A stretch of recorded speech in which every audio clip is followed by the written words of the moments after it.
Praise the Lord. सबको जय मसीह की। हम परमेश्वर को एक बार और धन्यवाद देते हुए परमेश्वर के वचन को लेके आपके पास आए और हम प्रभु के कदमों पर आए हैं ताकि हम मिलकर खुदावंद के जिंदा कलाम को हम सीखें, जो हमें जीवन देता है, जो हमें शांति देता है, जो हमें आनंद देता है। वो जिंदा कलाम, उस कलाम को लेकर हालेलुया हम खुदावंद के कदमों में रहे। खुदावंद आप सबको बरकत दे। जैसे कि कल हम सीख रहा था, अब्राहम को क्यों परमेश्वर ने विश्वासियों के पिता बनाया। किसी इंसान ने नहीं बनाया, क्योंकि वचन के अंदर से कल हमने बहुत सारे आयतों को निकाल कर हमने पढ़ा था। परमेश्वर ने विश्वासियों को पिता बनाया। उत्पत्ति के पुस्तक 17 अध्याय उसकी 5वीं आयत में हमने पढ़ा।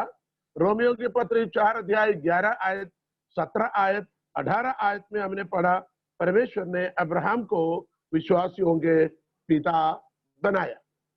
तो सवाल यही था, परमेश्वर ने अब्राहम को क्यों बनाया। तो कल हमने ये सीखा था, अब्राहम ने उसके लिए कीमत चुकाया।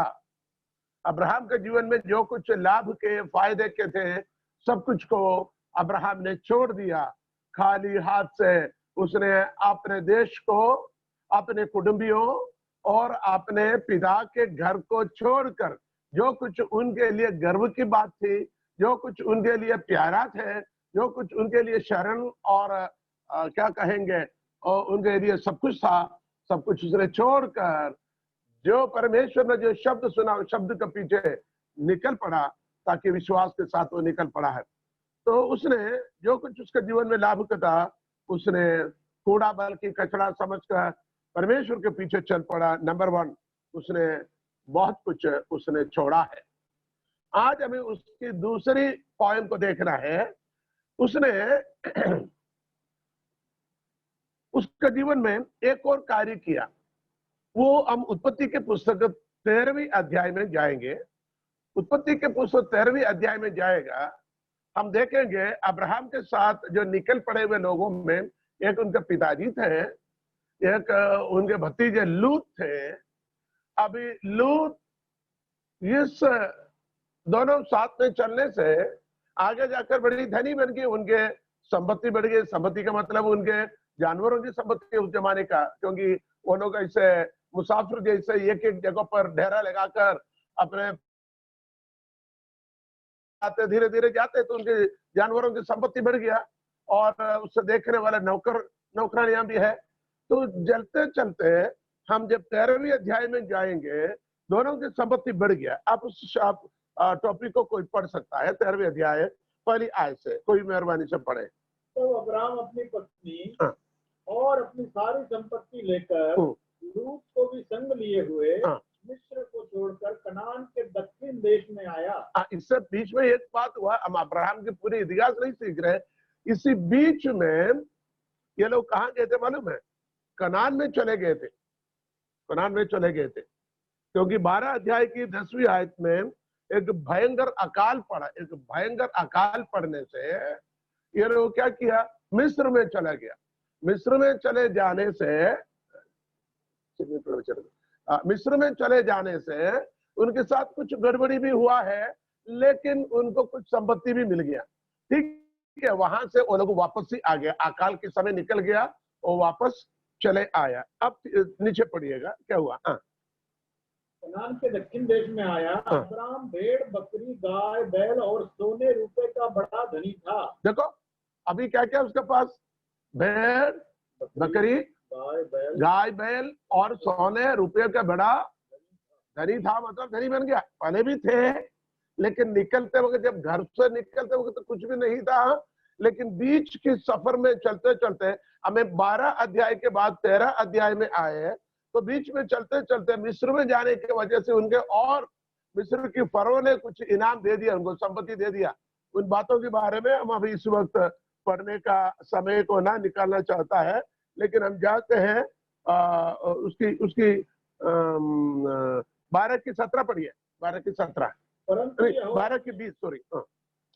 और फिरौन ने अपने आदमियों को उसके विषय में आज्ञा दी और उन्होंने उसको और उसकी पत्नी को सब संपत्ति सहित जो उसकी थी विदा कर दिया। सब संपत्ति सहित उसको विदा किया है। और आपको यदि पढ़ना है उसकी 15वीं आयत पढ़िए। और फिरौन के हाकिमों ने उसको देखकर फिरौन के सामने उसकी प्रशंसा मिली। इसलिए वह स्त्री फिरौन के घर में पहुंचाई गई। आगे और फिरौन ने उसके कारण अब्राम की भलाई की और उसको भेड़ बकरी गाय बैल दास दासियां गधे गधियां और ऊंट मिले, यानी बहुत दौलत वहां से मिले, वहां से वापस आए। अब 13वीं अध्याय में हम देख रहे था, ये 13वीं अध्याय की दूसरी आयत से पढ़िएगा। अब्राम भेड़ बकरी गाय बैल और सोने रुपए का बड़ा धनी था। आगे फिर वह दक्षिण देश से निकलकर बेतेल के पास उसी स्थान को पहुंचा जहां पहले उसने अपना तंबू खड़ा किया था, जो बेतेल और एक के बीच में है। यह स्थान उस वेदी का है जिसे उसने पहले बनाई थी। और वहां अब्राम ने फिर यहोवा से प्रार्थना की। लूत के पास भी, जो अब्राम के साथ चलता था, भेड़ बकरी गाय बैल और तंबू थे, इसलिए उस देश में उन दोनों के लिए पर्याप्त स्थान ना था। देखो, इनकी भेड़ बकरियां गाय बैल ऊंट सब कुछ बढ़ने से इनके पास पर्याप्त जगह नहीं था, क्योंकि अभी इनकी संपत्तियां बढ़ गई, इनके साथ जानवरों की संपत्ति बढ़ गई, उनको खिलाने चराने सुलाने के लिए जो जगह की कम पड़ने लगी। तो आगे क्या हुआ? क्योंकि उनके पास बहुत धन था, इसलिए वे इकट्ठे ना रह सके। अब्राम और लूत की भेड़ बकरी और गाय बैल के चरवाहों में झगड़ा हुआ। ये दोनों की चरवाहों के बीच में झगड़ा हो रहे। आगे उस समय कनानी और परिज्जी लोग उस देश में रहते थे। उस देश में कनानी और परिज्जी लोग उस देश में रहते थे। उनके बीच में ये लोग भी क्या मुसाफिर की मानिंद एक दूसरा देश से चलते चलते आकर रहने के साथ बड़ी ध्यान से सुनने का, क्योंकि आगे इस बात हमारे सामने आएगा। ये दोनों कहां से आए? इराक मेसोपोटामिया से निकले हैं।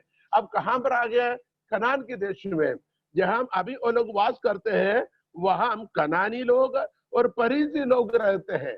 उनके बीच में ये लोग बड़े अमीर बड़े धनी बन गए, ठीक है ना, धनी बन गए। अब हुआ क्या है, ये दोनों की नौकरों के बीच में लड़ाई झगड़ा हो रहे तू मैं, क्योंकि इसका गाय उसको मारा, उसके गधे ने इसको लात मारा, इसके ऊंट उसके ऊंट को काटा, और भेड़ बकरी इधर उधर गया, गिनती में उधर गया, उधर से इधर आया। नौकर आपस में चिल्ला चोट होना, मारपीट करना, रोज शिकायत इनके सामने आना। आगे पढ़िएगा 8वीं आयत से। तो अब्राहम लूत से कहने लगा, मेरे और तेरे बीच और मेरे और तेरे चरवाहों के बीच में झगड़ा ना होने पाए। मेरे और तेरे चरवाहों के बीच में झगड़ा होने ना पाए। क्योंकि हम लोग भाई बंधु हैं। हम लोग भाई बंधु है, रिश्तेदार है भैया। क्या सारा देश तेरे सामने नहीं? सारा देश तेरे सामने नहीं है, इसलिए मुझसे अलग हो जा। तू मुझसे अलग हो जा। यदि तू बाईं ओर जाए तो मैं दाहिनी ओर यदि तू बाईं ओर जाएगा तो मैं दाहिनी ओर जाएगा, और यदि तू दाहिनी ओर जाए तो मैं बाईं ओर जाऊंगा। तू दाहिनी ओर जाएगा तो मैं बाईं ओर जाएगा।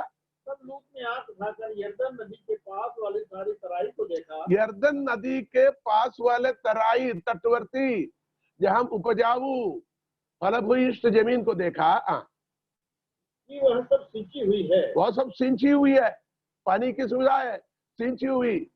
आगे जब तक यहोवा ने सदोम और अमोरा को नष्ट न किया था, तब तक सोअर के मार्ग तक वह तराई यहोवा की वाटिका और मिस्र देश के समान उपजाऊ थी। यहोवा की वाटिका, कौन सी वाटिका? आदन वाटिका समान और मिस्र देश के समान उपजाऊ थी। एक और बात मैं बताना चाहता हूँ, इसी बीच में एदन की वाटिका की बात अभी जिक्र किया। एक्चुअली एदन की वाटिका कहाँ थे? एदन की वाटिका एदन की वाटिका एक्चुअली अब्राहम जो पहले रहता था ना, यूफ्रेटिस टाइग्रिस फरात नदी जो है, उस नदी के तटवर्ती इलाका वो क्या थी?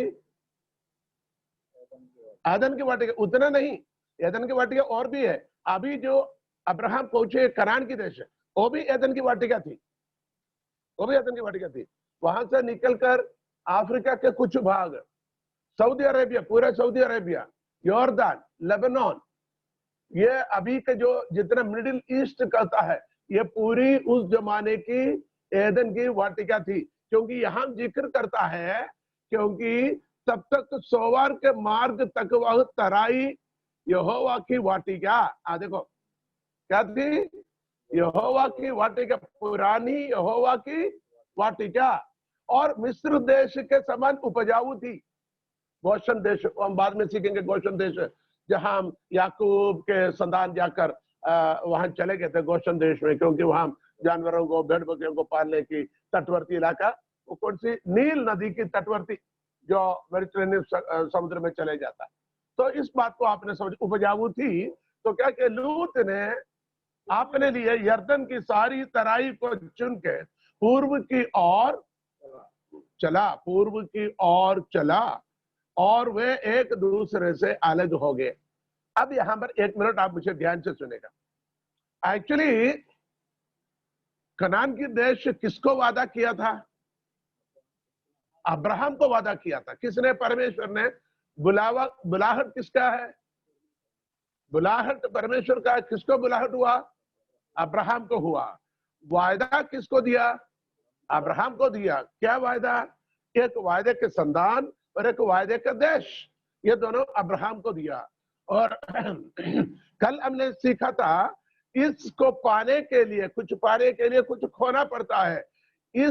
इस अनुग्रह को, इस वायदे को प्राप्त करने के लिए किसने खोया? नुकसान किसने उठाया? अब्राहम ने नुकसान उठाया, अब्राहम ने खोया। ध्यान से सुनिए। तो दर्शन अब्राहम का है, बुलाहट अब्राहम के लिए है, वायदा अब्राहम के लिए है, और उस वायदे को प्राप्त करने सब कुछ छोड़कर कौन निकला? अब्राहम निकला। और अब्राहम ने नुकसान उठाया। अब यहां पर कनान के देश में आ गया, अब्राहम कनान के देश में आ गया। अब कनान के देश की वादा अब्राहम को है। अब अब्राहम को करना था इसको अलग, चलो तू यहां से 100 मील दूरी पर चले जा और उधर की जगह पर जाकर, अब इधर तुम आसपास में नहीं आना, गड़बड़ी नहीं होना, इतना बोलना चाहिए था। वैसे उसको अधिकार भी था, क्योंकि सब कुछ उसी को प्रभु ने वादा किया हुआ था। लेकिन अब्राहम ने किया क्या मालूम है? चुनने की अधिकार, क्या बोलोगे, चॉइस, है ना? चॉइस यानी चुनने की। कौन सी चुनना है? ये चुनना है कि वो चुनना है क्या? उधर जाना है कि इधर जाना है क्या? अच्छी जगह चुनने है क्या बुरी जगह चुनने क्या? चुनने की अधिकार एक्चुअली किसका था? अब्राहम का था। कनान के देश अब्राहम को दिया था। लेकिन अब्राहम ने क्या क्या मालूम है? चुनने की अधिकार इस भतीजे को दिया जो पीछे निकल पड़ा था। उसको ना बुलाहट थे, उसके लिए ना वायदा थे। परमेश्वर ने लूत को नहीं बुलाया, परमेश्वर ने लूत के लिए कनान की वायदा भी नहीं किया। फिर भी अब्राहम का पीछे चलने से भाई बंदी, एक शब्द अपने अब्राहम भाई बंदी है, परिवार के लोग हैं। अब्राहम ने क्या किया? पूरे उसके हक में होने के बावजूद भी उसने लूत को बोला, तू चुन ले, तू दाएं जाए तो मैं बाएं जाऊंगा, तू पूर्व को जाएगा तो मैं पश्चिम को जाएगा, तू चुन ले। चुनने के अधिकार दिया। ध्यान से सुनो, ये अब्राहम की दूसरी क्वालिटी है। उसको विश्वासियों की पिता बनाने के दूसरे कारण उसने हमेशा चुनने की अधिकार और को दिया, दूसरों को दिया, बल्कि अपने थे। यहां पर लूत ने क्या किया? यरदन की तटवर्ती जो यहोवा की, क्या कहते हैं, यहोवा की वाटिका, यहोवा की वाटिका जैसे है, या वाटिका के साथ है, और मिस्र के जैसे उपजाऊ मिट्टी थी, उस जमीन को उसने देखा, ये सिंची हुई है, यहाँ नदी नाले ज्यादा है, यहाँ यर्दन नदी के तटवर्ती इलाका है, हमेशा हरा भरा रहेगा। अच्छा, यर्दन की एक और खासियत बताता हूं। यर्दन नदी गर्मी में भी, देखो अक्सर तो गर्मी में क्या होता है, नदियां सूख जाता है, लेकिन यर्दन नदी गर्मी का टाइम पर क्या जाता है, पूरा जाता है। यहोशुआ की पुस्तक पढ़ना, यहोशुआ की पुस्तक में जाएंगे, यर्दन नदी कटाई के समय पर क्या होता है, खेती सूखा रहता है, लेकिन कटाई के समय पर गर्मी के समय पर इसमें पूर आ जाता है। ये सवाल ऐसे के बारिश होते क्या? नहीं, ये यरदन नदी शुरू कहां से होते? हेर्मोन पर्वत से। हेर्मोन पर्वत से ये नदी शुरू होता है, जैसे अपनी हिमालय से नदी निकलता है वैसे। उस हेर्मोन की पर्वत पर क्या होता है? बर्फ होता है। भजन से होता है हेर्मोन की पहाड़ जैसे जहां बर्फ गिरता है। तो गर्मी में इस बर्फ पिघल कर क्या हो जाता है? जो साधारण से बढ़कर नदी में पूर आ जाता है। इतनी पानी वाले जगह है। अभी इसी वजह से इस नदी के तटवर्ती इलाका हमेशा हरे भरे सिंचित रहता है। तो लूत ने उस जगह को चुन लिया। अब हमारी टॉपिक क्या है? खुदा ने क्यों अब्राहम को विश्वासियों के पिता बना? उसने हमेशा चुनने की अधिकार उसने औरों को दिया, बल्कि उसको अधिकार नहीं है, देना भी नहीं चाहिए था। अपने हिसाब से नहीं देना चाहिए, वजन के हिसाब से देना भी नहीं चाहिए था, मैं ऐसा कह रहा हूं, लेकिन उसने उसको दे दिया। ये उसके अंदर की एक खासियत, एक खास गुण है। अभी आपको इसको पढ़ने के लिए अपने 13वें अध्याय को पढ़ा है ना? 13वें अध्याय की कुछ आयत तो आपने पढ़ा, चाहिए तो नीचे और पढ़िएगा। हाँ, कहां तक हम? अब्राहम कनान देश में रहा, पर लूत उस तराई के नगरों में रहने लगा। हाँ, अब्राहम कनान देश में रहा, लूत उस तराई के नगरों में रहने लगा। वहां की दो नगर का नाम है सोदोम और अमोरा। इसके साथ दो और छोटे शहर भी जुड़ा हुआ है, उसका नाम आत्मा और सबोई। सोदोम, अमोरा, आत्मा, सबोई। लेकिन मेनली हम बड़े शहर के नाम लेते हैं, वहीं रहता था। ठीक है ना? ये सबसे बड़ी बात है। अब यहां से एक आयत और मैं आपको बताना चाहता हूं। दूसरा पत्रस 2 अध्याय 6, 7, 8 आयत को पढ़िए। दूसरा पत्रस, हालेलुया, दूसरा पत्रस, दूसरा पत्रस, दूसरा अध्याय। और सदोम और अमोरा के नगरों को विनाश का ऐसा दंड दिया कि उन्हें भस्म करके राख में मिला दिया, ताकि वे आने वाले भक्तिहीन लोगों की शिक्षा के लिए एक दृष्टांत बने। देखिए, अब ये सोदोम अमोरा की जो नतीजे के बारे में वहां लिखा हुआ, उस एक अलग टॉपिक है, फिर कभी हम उसके लिए सीख लेंगे। अभी इतना काफी है। उस शहर को परमेश्वर ने क्या किया? नाश किया, और लूत को वहां से बचा लिया। लूत को क्यों बचाया? लूत को बचाने के कारण उसकी पवित्रता ही नहीं थे। लूत को बचाने के कारण उसको फिर इस प्रकार बेटा, उसको लूत को बचाने के कारण उसकी पवित्रता ही नहीं था, उसके विश्वास की मजबूती नहीं था, वो धर्मी होने की वजह से नहीं था, बल्कि अब्राहम को स्मरण किया। क्या? अब्राहम को स्मरण कर कर लूत को छुड़ाया। ऐसे वचन में पढ़ता है, अब्राहम को स्मरण किया। यहां लिखा हुआ है ना? पढ़िए पढ़िए उस आयत को फिर से पढ़िए। और सदोम और अमोरा के नगरों को विनाश का ऐसा दंड दिया कि उन्हें भस्म करके राख में मिला दिया, ताकि वे आने वाले भक्तिहीन लोगों की शिक्षा के लिए, बस भक्तिहीन लोगों की शिक्षा के लिए एक दृष्टांत, ये एक दृष्टांत बन गया। और धर्मी लूत को, जो अधर्मियों के अशुद्ध चाल चलन से बहुत दुखी था, छुटकारा दिया। अब इधर एक और बात है, जो कुछ हमारी आंखों के लिए, हमारी मन को भावने वाले जगह को, वस्तुओं को, पदों को, स्थान को हम चुन लेते हैं, लेकिन उसके पीछे बड़ा विपत्ति छिपा हुआ है। क्या विपत्ति छिपा हुआ है? यहां पर एक बात ऐसा है, लूत क्या करता था मालूम है? लूत उस शहर के फाटक पर बैठता था। अब उस शहर के बारे में जब हम सीखते हैं, हमें पढ़ने के लिए बहुत कुछ आयत में जाना पड़ेगा। लूत शहर के फाटक पर बैठता था, उस शहर में होने वाले पाप को देखता था, क्योंकि सोदोम गोमोरा शहर इतने अधर्मियों से, पाप से भरे हुए थे। यह धर्मी जन कौन सा जगह चुनला? देखने के लिए तटवर्ती इलाका है, सिंची हुई है, और यहोवा की वादी समझ, यहोवा की वाटिका, यहोवा की वाटिका समान है। ये बिल्कुल सही है। आपको देखने में भले यहोवा की वाटिका जैसा लगेगा, लेकिन उसके अंदर छिपा हुआ बहुत बड़ी अनर्थ और धोखा छिपा हुआ है। ये संदेश आपको ध्यान रखना। क्या हुआ था? वहां के लोग इतने अधर्मी और पापी थे, उनके पाप की वजह से आग और गंधक से उस शहर को जलाकर राख कर दिया। क्यों? वहां के लोग इतने अधिक पापी लोग थे। तो हमें ध्यान रखना है, भले थोड़ी देर के लिए हमें लगेगा ये अच्छा है, ये रास्ता ठीक है, ये सलाह ठीक है, ये रास्ते में जाना ठीक है, इसका उपदेश, मुझे देख के सभी मुझे इधर ही देखते रहना, इसका उपदेश ठीक है, इसका बोलना सही है, इस प्रकार सोचकर हम उस रास्ते को चुनेगा। लेकिन उसके पीछे छिपा हुआ बड़ी अनर्थ को, बड़ी विपत्ति के बारे में हमें स्मरण रखना बड़ी जरूरी है। इसलिए हमें क्या करना है?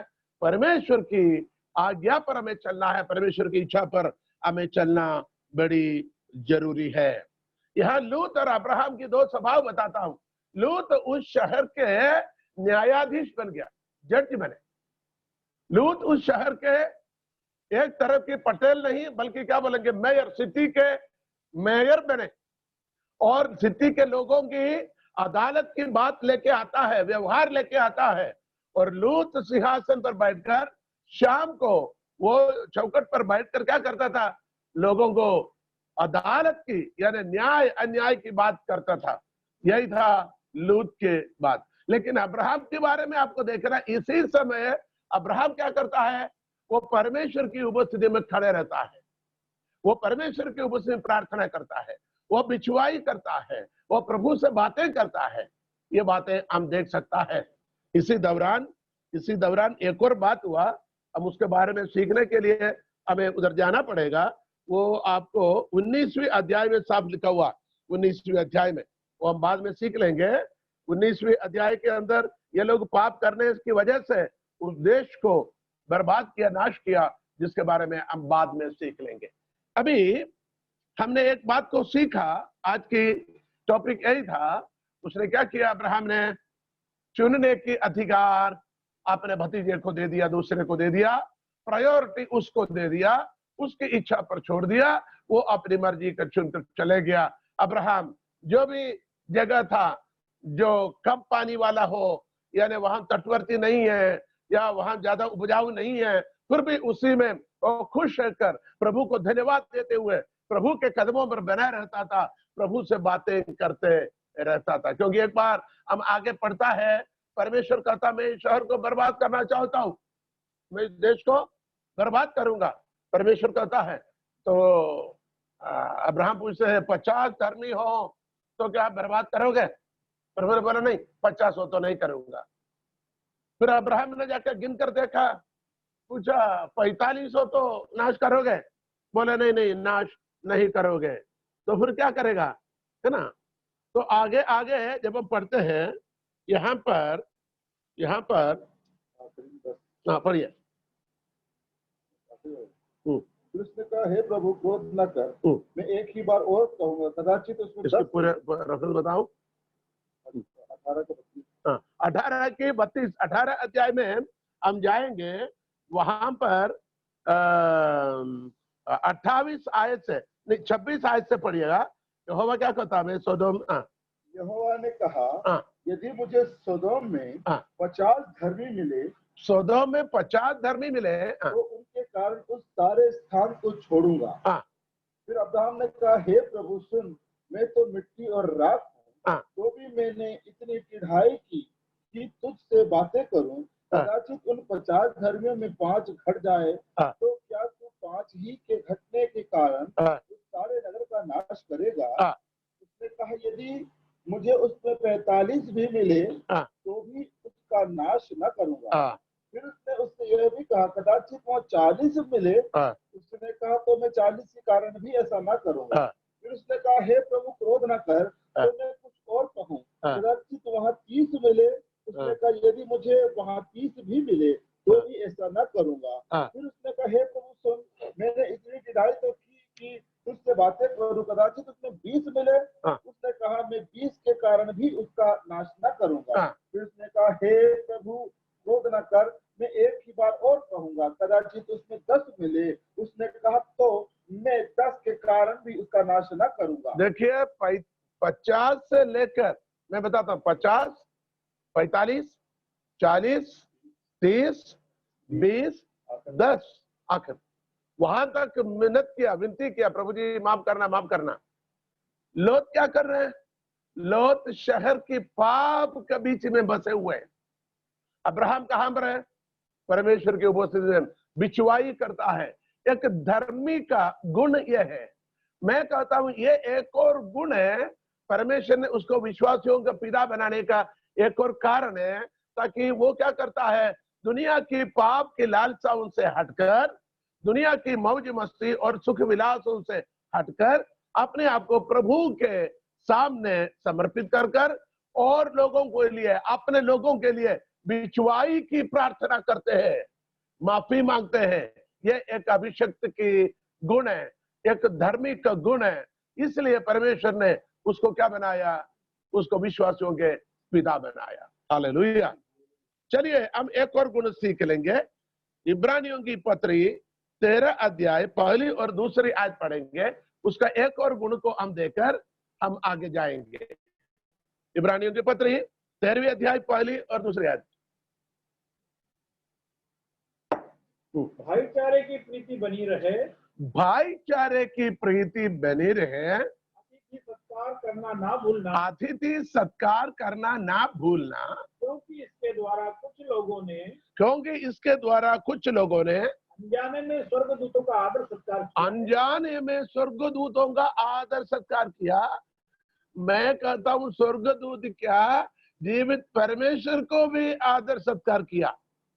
19 अध्याय में आइए, उत्पत्ति 19 अध्याय के अंदर, उत्पत्ति के पुस्तक 19 अध्याय के अंदर इस बात को आप देख सकते हैं। हम थोड़ी देर उस वचन को आप देख लेंगे, है ना।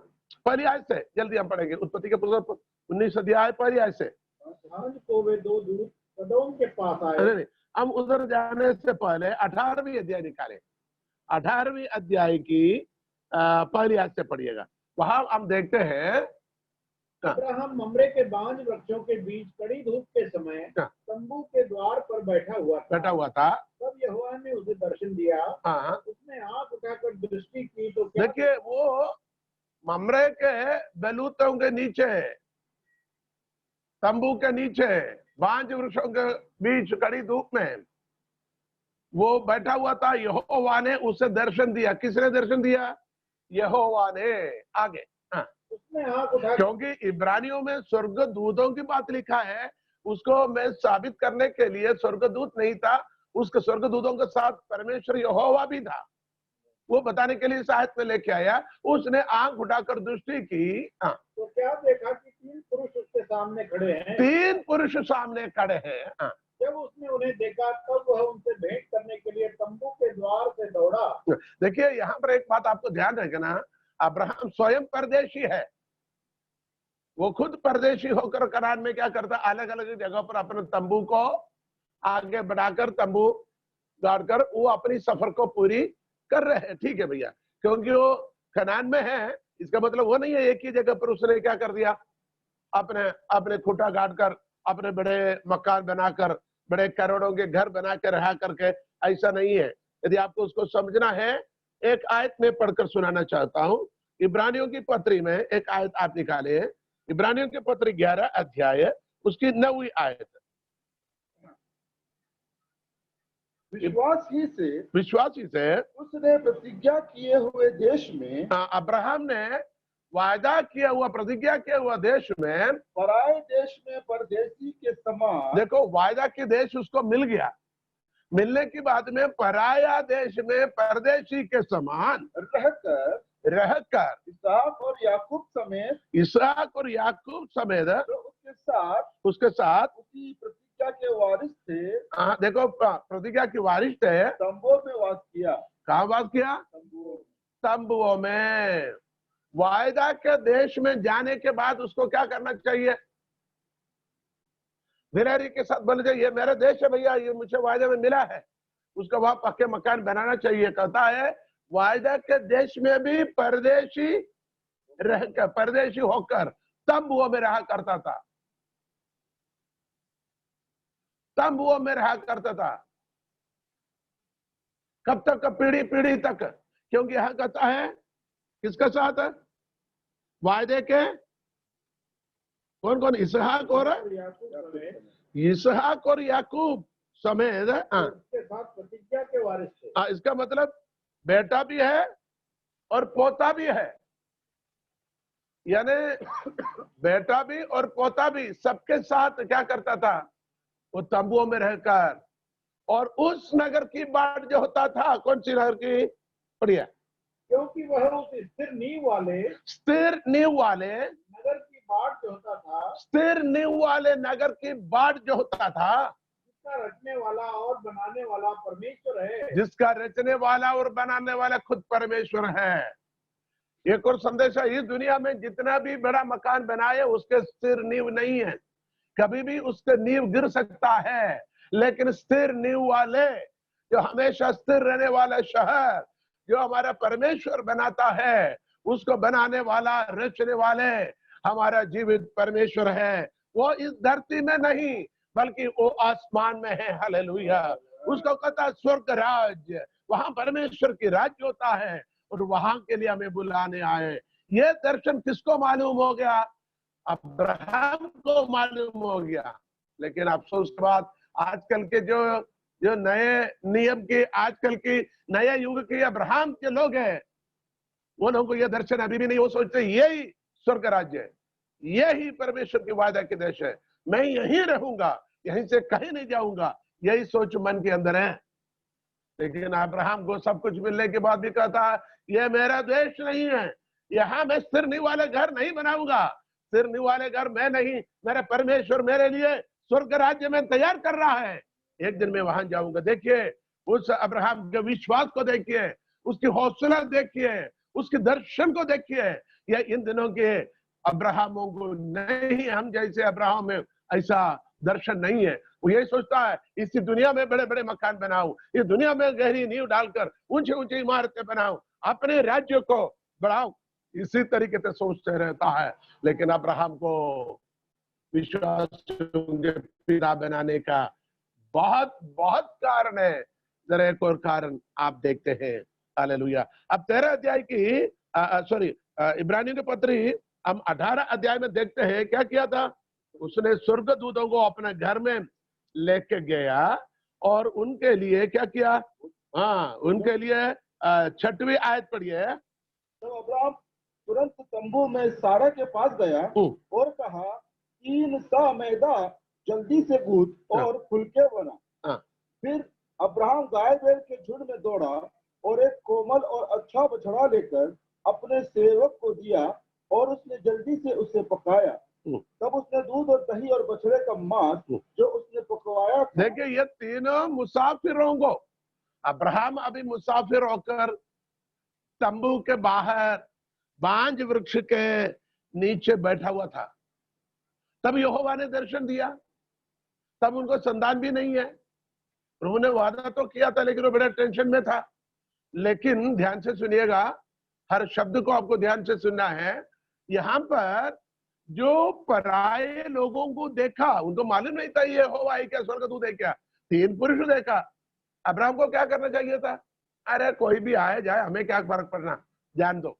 लेकिन अब्राहम ने जैसे पुरुष को देखा, तीनों को देखा, दौड़ के जाकर उन्हें जमीन तक झुककर दंडवत किया और उनसे विनती किया, आकर यह जाड़ के छाव में बैठ जाए, मैं थोड़ी देर आपके पानी लाकर आपके पांवों को धोऊं और आपके लिए मैं एक टुकड़ा रोटी लेके आऊं, आप खाकर यहां से आगे जाइए।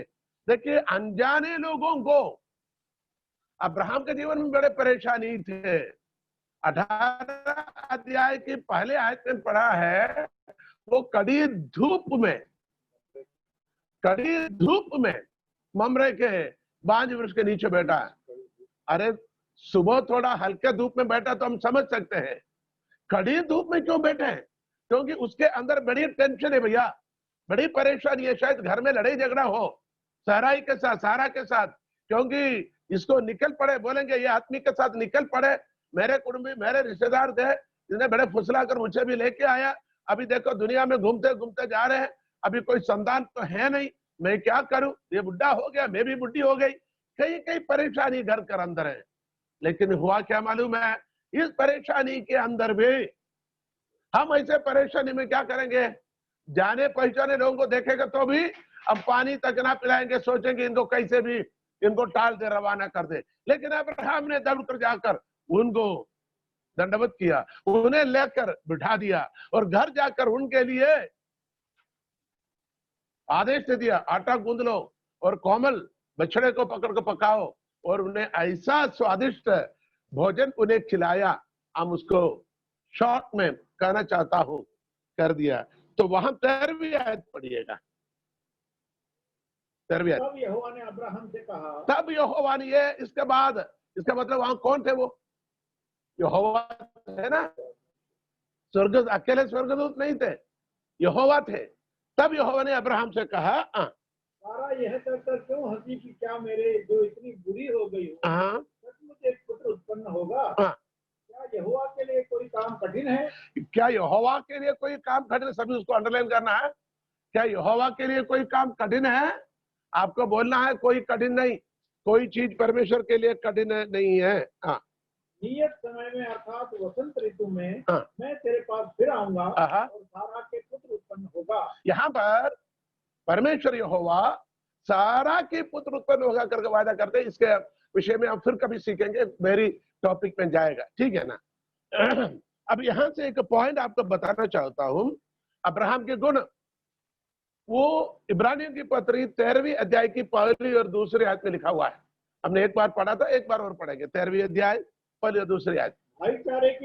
भाईचारे की प्रीति बनी रहे। अब्राहम के जीवन में भाईचारे की प्रीति बने रहता था।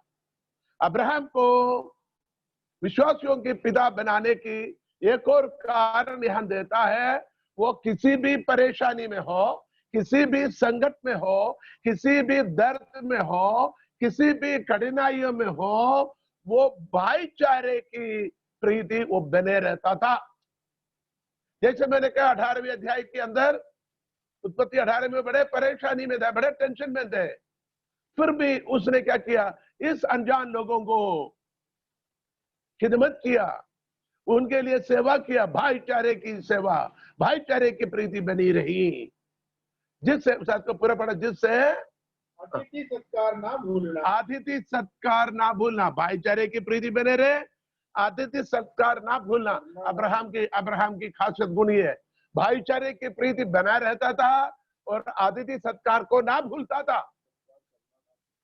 अतिथि सत्कार करना कभी भूलता नहीं था, बल्कि वो हर परिस्थिति में अतिथि सत्कार को करना स्मरण रहता था, वो करता भी था।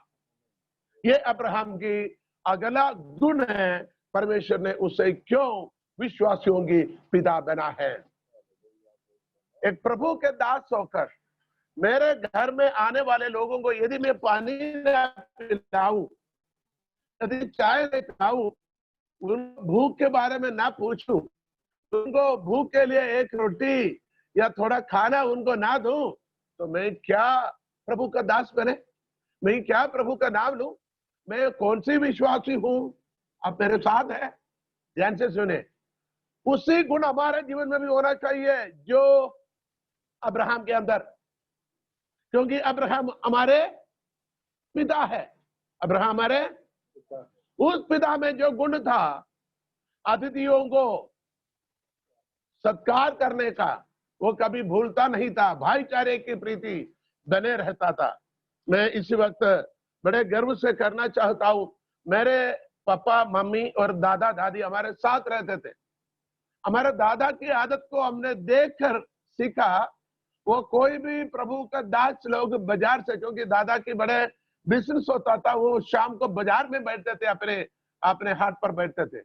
तो कोई भी प्रभु का दास लोग उस समय पर चलते चलते सड़क से जाता था, उनको बुलाकर अपने घर में लेके आता था, और शाम को घर में उनको रखना, गर्म पानी करके उनको नहाने को देना, अपने बिस्तर उनको सोने को देना और खाना खिलाना, उनसे वजन सुनना, उनको और कहीं जाना है तो दूसरा दिन सुबह उनको खाना वाना खिला के रवाना करवाते थे। मेरे दादाजी की एक आदत मैं आपको बताता हूँ। उसी आदत इसके बाद हमारे घर में आराधना चलते रहे। प्रभु का दास लोग 4-4 5-5 दास लोग लगातार घर में रहते थे। रोज घर में आराधना होती थी। शाम को दिन भर ये प्रभु का दास लोग उपवास और प्रार्थना में रहते हैं। आसपास के मोहल्लों में, सड़कों में, गलियों में प्रभु के वचन की प्रचार मुनादी करते थे। शाम को वापस आकर प्रार्थना के साथ प्रभु के कदमों पर बैठते थे और घर में आराधना चलाते थे। हमने ये देख के सीखा है। इसके बाद मेरे दादाजी की मृत्यु के बाद मेरे पापा भी घर में क्या करता था, मेरे घर के सामने से रास्ता होती थी, बच्चों को मालूम है।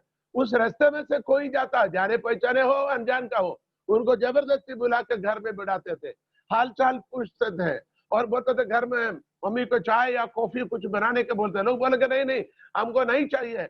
फिर भी पापा बोलते थे तुम तो पी लो यार, तुम्हारे साथ हमको भी थोड़ा पीने को मिलेगा। क्योंकि उनके अंदर भी कोई भाईचारे के गुण हमारे दादा की ओर से हमारे पिता के अंदर था। मैं कहता हूं हमारे विश्वासियों के पिता ये गुण अब्राहम के पास था। हम भले अब्राहम के डायरेक्ट संतान तो नहीं है, लेकिन यीशु मसीह के द्वारा हम भी अब्राहम के संतान बनने का मौका मिला है। हालेलुया। कोई पूछेंगे आप कैसे, आप अन्य जाति से हैं? अब्राहम तो यहूदियों का पिता है। ठीक है भैया, रोमियो में साफ साफ लिखा हुआ है। हम भले अब्राहम का डायरेक्ट शारीरिक संतान नहीं है, लेकिन यीशु मसीह अब्राहम के नस्ल पर पैदा होने से, यीशु मसीह के लहू से हम नया जन्म पाने से हम भी उस अब्राहम के संतान बनने का प्रभु ने हमें पद दे दिया, अधिकार दिया, और वो गुण हमारे हृदय के अंदर भी विराज करता है। Hallelujah, praise the Lord, hallelujah. हमारे परमेश्वर कितना महान है। आज का संदेश अब यहाँ समाप्त करना चाहूंगा। उससे पहले एक और बात करता हूं। प्रभु की सेवा बिना लालच से करना है। अब्राहम ने क्या किया? बिना लालच से अनजान लोगों को भाईचारे के प्रति बने रहने से, अनजान लोगों को घर में लेके आने से परमेश्वर और स्वर्गदूतों की खिदमत तो किया जरूर है, लेकिन उनको मालूम नहीं था ये परमेश्वर है और स्वर्गदूत है। उसके अंदर कोई लोभ नहीं था, कोई लालच नहीं था। ध्यान से सुनिएगा मैं क्या बता रहा हूं। अब्राहम ने जब इस 3 परदेशी लोगों को, 3 मुसाफिरों को देखकर उन्हें जबरदस्ती बुलाकर लाया और उनके सेवा किया है, क्या अब्राहम के हृदय में कोई लालच से नहीं था? क्योंकि उनको मालूम ही नहीं था ये स्वर्गदूत है और परमेश्वर करके, अनजाने में किया, लेकिन प्रभु ने उसे आशीष दे दिया, वो दूसरी बात है। लेकिन एक बात मैं कहता हूं, ध्यान से सुने। प्रभु या प्रभु के लोगों की सेवा करते वक्त हमारे मन के अंदर लालच नहीं होना चाहिए। आप विश्वास करें या ना करें, प्रभु के लोगों को बुलाकर खिलाने से प्रभु हमें आशीष देगा, प्रभु हमें अनुग्रह देगा, प्रभु हमारे मुश्किलों को दूर करेगा। प्रार्थना करने से, प्रभु के पास जाने से, प्रभु को देने से, चर्च में भेंट डालने से, विश्वास देने से, प्रभु के दासों को, खादमों को अपने घर बुलाने से, खादमों की खिदमत करने से, उन्हें हदिया और दाये की देने से, उनके खातिरदारी करने से हमें ये चीजें हासिल होगा करके आपके मन के अंदर नहीं होना चाहिए। यदि हम ऐसे सोचकर खिदमत करेगा, उसका कोई मतलब नहीं निकलेगा। क्योंकि अब्राहम ने अनजाने में किया, हमें भी अनजाने में करना है। प्रभु के लिए करना, प्रभु के दासों के लिए करना जरूरी है, लेकिन हृदय के अंदर क्या नहीं होना चाहिए? लालच नहीं रखना, हृदय के अंदर कुछ अभिलाषा नहीं रखना, हृदय के अंदर छोटी सी बीज डालकर बड़ी फसल की काटने की जो सिस्टम है ना, वो मन से निकालने का। मैं इतना दूं तो प्रभु मुझे 1000 गुना देगा, मैं 100 रुपये दूं मुझे 1000 मिलेगा, ये सोच हमारा मन से निकालने का। वो देना ना देना प्रभु का है, वो 1000 क्या है, लाख गुना देने के लिए प्रभु सामर्थ्य रखता है। आप पूछेंगे ऐसे क्यों? एक उदाहरण बताता हूं। हम ऐसे प्रभु की सेवा किसी लालच से करेगा तो, ध्यान से सुने, किसी मन में लालच रखकर प्रभु की सेवा करेगा तो शैतान हमारे ऊपर उंगली उठाएगा। प्रभु के सामने जाके बोलेगा, ये तेरे बेटे बेटियां ये बार बार दुआ प्रार्थना बंदगी हालेलुया प्रेज़ द लॉर्ड करते उपवास करते ना, उनका हृदय के अंदर गलत इच्छाएं है, उनका हृदय के अंदर लालच है। उसको हासिल करने के लिए प्रभु तेरे सामने क्या कर रहे हैं? ये सब कुछ कर रहे हैं। उदाहरण के लिए हम पहले अन्य जाति में थे। देखिए, एक नारियल किसी ईश्वर के सामने हम चढ़ाते हैं, उसके पीछे एक उद्देश्य होता है। यदि घी की दिया बत्ती जलाते हैं, उसके पीछे एक उद्देश्य होता है। यदि कपड़ा चढ़ाते हैं, उसके पीछे एक उद्देश्य होता है। केला या मिठाई या फूल चढ़ाते हैं, उसके पीछे किसी उद्देश्य होता है। सही है कि नहीं? बिल्कुल सही है। लेकिन हमारे जीवन में जो कुछ हम प्रभु और प्रभु के नाम से जो करेगा, हमारे अंदर ऐसे हिडन एजेंडा नहीं होना चाहिए। एक उदाहरण बताकर हम प्रार्थना करेंगे। अय्यूब के पुस्तक निकाले, अय्यूब के पुस्तक पहला अध्याय 9 और 10 आयत पढ़ेंगे। अय्यूब के पुस्तक भजन संहिता के पहले अय्यूब का पुस्तक पहला अध्याय। शैतान ने यहोवा को उत्तर दिया, शैतान ने यहोवा को उत्तर दिया, क्या अय्यूब परमेश्वर का भय अय्यूब परमेश्वर का भय बिना लाभ के मानता है? क्या बिना लाभ के मानता है? ये कौन कह रहे हैं? शैतान किससे बात कर रहे हैं? परमेश्वर से। हालेलुया। आयत कौन सा था? 9 और 10। यहाँ पर एक बात हम पढ़ेंगे, 7वीं 6वीं आयत से पढ़िएगा थोड़ा समझने के लिए। एक दिन यहोवा परमेश्वर के पुत्र उसके सामने उपस्थित हुए और उनके बीच शैतान भी आया। यहोवा ने शैतान से पूछा, तू कहाँ से आता है? तू कहाँ से आते भाई? शैतान ने यहोवा को उत्तर दिया, पृथ्वी पर इधर उधर घूमते फिरते और डोलते डालते आया। मैं पृथ्वी पर घूमते फिरते डोलते डालते आया हूँ। ध्यान रखना, शैतान घूमते फिरता डोलते डालते रहता है। क्यों? धर्मी लोगों के जीवन में कोई कमी घटी है उसको देखने के लिए, भक्त लोगों के जीवन की कमी घटियों को देखने के लिए शैतान घूमते फिरते डोलते रहता। ध्यान रखना मेरे बहनों, मेरे भाइयों, प्रभु के दास दासियों, और शैतान हमेशा हमारे ऊपर नजर रखा है। हम कौन सी रास्ता में से जा रहे, क्या कर रहे, क्या नहीं कर रहे, तुरंत रिपोर्ट को लेकर प्रभु के पास जाता है। हमारे हर रिपोर्ट शैतान लेता है और प्रभु के सामने और वो इल्जाम लगाता है। उस 9वीं आयत में क्या पढ़ा?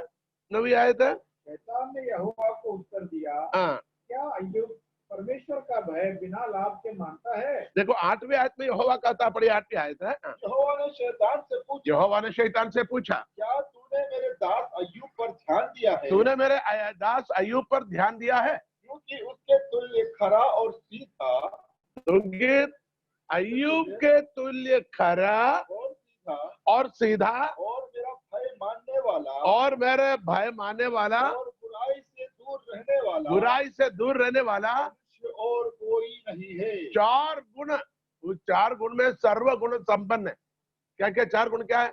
खरा, सीधा, मेरे भय मानने वाला, बुराई से दूर रहने वाला। भलाई पर चलने की बात छोड़िए, बुराई से दूर रहे तो मतलब तुम भलाई भलाई में है। 4 गुणों को प्रभु परमेश्वर ने बताया। मैं कहता हूं अय्यूब सर्व गुण संपन्न है। परमेश्वर के सर्टिफिकेट, मनुष्य के सर्टिफिकेट नहीं। हमारे ऊपर किसकी सर्टिफिकेट चाहिए? हमें परमेश्वर की सर्टिफिकेट चाहिए, इंसान की सर्टिफिकेट नहीं। परमेश्वर कहता, मेरा दास अय्यूब खरा सीधा, मेरे भाई मानने वाला और बुराई से दूर रहने वाला। मुझे देखकर, आपको देखकर आज रात को मेरे खुदावंद हमारे जीवन काल में कहना है, मेरी बेटी, मेरे बेटा, वो खरा है, वो सीधा है, वो मेरे भय मानने वाला है, वो बुराई से दूर रहने वाला है।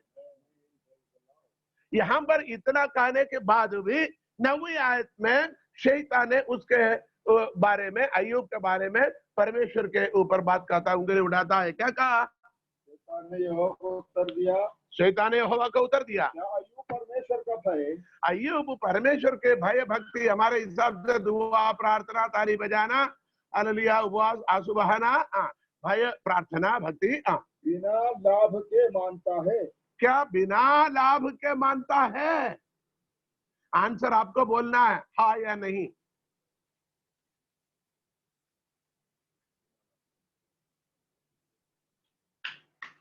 यहां पर शैतान नहीं, उसके नीचे आयत लिखा हुआ, पढ़ो। क्या तूने उसकी और उसके घर की और जो कुछ उसका है उसके चारों ओर बाड़ा नहीं बांधा? तूने उसके घर की और जो कुछ उसका, उसने चारों तरफ तूने क्या बांध कर रखा है? बाड़ा। इसलिए वो तेरे सामने क्या करता है? दुआ, भक्ति, खरा, सीधा और भाई मानता और बुराई से दूर रहता। देखिए, परमेश्वर की प्रोटेक्शन के लिए भी इल्जाम लगाया। किसने? शैतान ने। ध्यान रखिए, आप कितना भी खरे चले, शैतान तो इल्जाम लगाएगा। शैतान लगाने दो, लेकिन हमें क्या करना है? खरा, सीधा, परमेश्वर का भय मानना और बुराई से दूर रहना है। अब संदेशा बताओ, संदेशा क्या है? संदेशा यह है, आप परमेश्वर की भक्ति बिना लाभ से करें। किसी लालच के लिए प्रभु की भक्ति नहीं करना। आपको समझ आ रहे तो ठीक है। हमें मालूम है, हमारे अधिकतर लोग प्रभु की भक्ति लालच से करते हैं। चंगाई मिलेगा, छुटकारा मिलेगा, नौकरी मिलेगा, बुद्धि मिलेगा, खेती मिलेगा, फसल मिलेगा, कुएं में पानी मिलेगा, भेड़ बकरी ज्यादा हो जाएगा, भैंस गाय में दूध ज्यादा हो जाएगा, दौलत ज्यादा हो जाएगा, मेरे बच्चों को बुद्धि ज्यादा मिलेगा, मेरा बच्चा वो बनेगा, ये बनेगा, हमें ये मिलेंगे, वो मिलेंगे। इस प्रकार की लालच हमारे मन के अंदर कहीं ना कहीं है। यदि ऐसे रखने से होता क्या है? शैतान आपकी ओर इशारा करते हुए प्रभु को सामने इल्जाम करेगा, ये लोग लाभ के लिए आपकी भक्ति करते हैं। क्योंकि अय्यूब जैसे भक्त के खिलाफ शैतान ने इल्जाम लगाया, यह बिना लाभ से तेरी भक्ति करते हो नहीं, क्योंकि तूने उसके और उसके घर के और उसके संपत्ति के चारों ओर बाड़ा बांधा है। 3 तरह की प्रोटेक्शन, एक आपके चारों ओर, आपके परिवार के चारों ओर और आपके संपत्ति के चारों ओर। 3 तरह की सुरक्षा की कवच हमारे लिए परमेश्वर ने बांधा हुआ है। यह सच्चाई भी आपको जानना है। फिर भी शैतान हमारे ऊपर नजर रखेगा, हमारे जीवन की कमियों को, घटियों को वो नोट करेगा, पिता के पास लेके जाएगा। तो आज हमें यह ध्यान रखना है, भाईचारे के प्रतीति और क्या करना? अतिथि सत्कार के स्वभाव, सेवा भावना की स्वभाव, परमेश्वर की खिदमत में प्रभु की सेवकाई के लिए तन मन धन के साथ जो सेवकाई में आपको जरा सा भी पीछे नहीं हटना, क्योंकि ये हमारे पिता के गुण यीशु मसीह के लहू के द्वारा आपके अंदर आ चुके हैं। Hallelujah, praise the Lord, praise the Lord, hallelujah. ये परमेश्वर के अनुग्रह है, हालेलुया। और मैं कहता हूं ये परमेश्वर की ओर से और अब्राहम की ओर से और मेरे पिताओं की ओर से भी हम पर, हमारे परिवार पर आया है। इसलिए हम इस ग्रामीण लोगों को आदर सम्मान करते हैं, उन्हें गले लगते हैं, उन्हें खिलाते पिलाते प्यार करते हैं, हालेलुया। उनके पास जाते हैं, उनके साथ संगति रखते हैं, उनके किसी चीज की गलत लालच से नहीं, क्योंकि वो गुण हमारे अंदर है। उस आदत, उस स्वभाव, उस डीएनए प्रभु यीशु मसीह के द्वारा हमारे अंदर भी आए, हालेलुया। तो हम इस गुण में बने रहें। आज हमने कुछ बातों को सीखा। परमेश्वर ने अब्राहम को विश्वासियों के पिता क्यों बनाया? कल की बात क्या था? उसने जो कुछ उसके जीवन में लाभ का था, उसने सब कुछ हानि समझकर, उसने सब कुछ को छोड़कर वो आया। उसने क्या? अपने देश को, अपने वतन को, अपने कुटुंबियों को और पिता के घर को, बल्कि उसकी सारी संपत्ति, पद, स्थान, मान को, सब कुछ को उसने तिरस्कार कर कर छोड़कर निकल पड़े। इसलिए परमेश्वर ने उसके विश्वासियों को पिता बनाया। दूसरा बात किसकी क्या सीखा हमने? उसने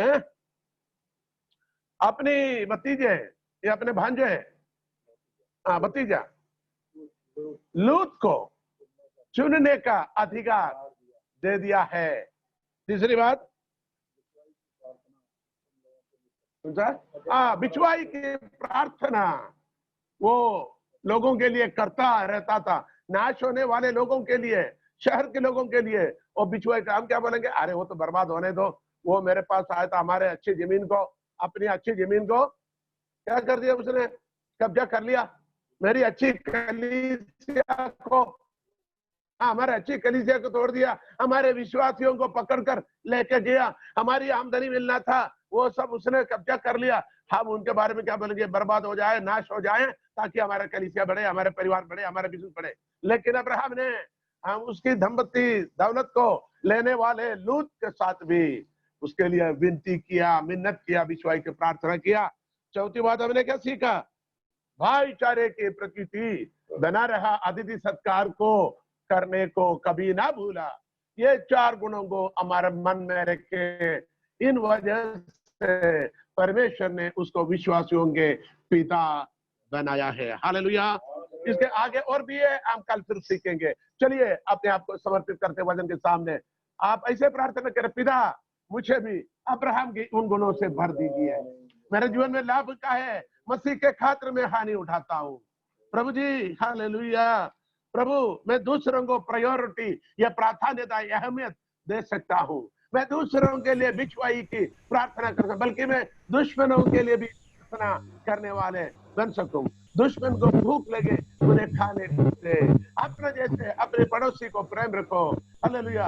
दुश्मन के लिए प्रार्थना करने वाले बन पाऊं। इतना भी नहीं, भाईचारे के स्वभाव को, अतिथि सत्कार को मैं स्वभाव को बना रखूं, भाईचारे के प्रतिनिधि को किसी भी परेशानी में बना रखूं और तेरे वचन में आगे बढ़ पाऊं। पिता परमेश्वर, हम प्रार्थना करते खुदावंदा, इन गुणों से हमें भर दीजिए, ताकि हम अब्राहम भले ना बन पाऊं, अब्राहम के कुछ गुण हमारे जीवन में बन पाए, ताकि हम अब्राहम के संतान कहला जाऊं, ताकि पिता के गुण हमारे अंदर भी हो। खुदावंदा, प्रार्थना सुना जाने के लिए धन्यवाद।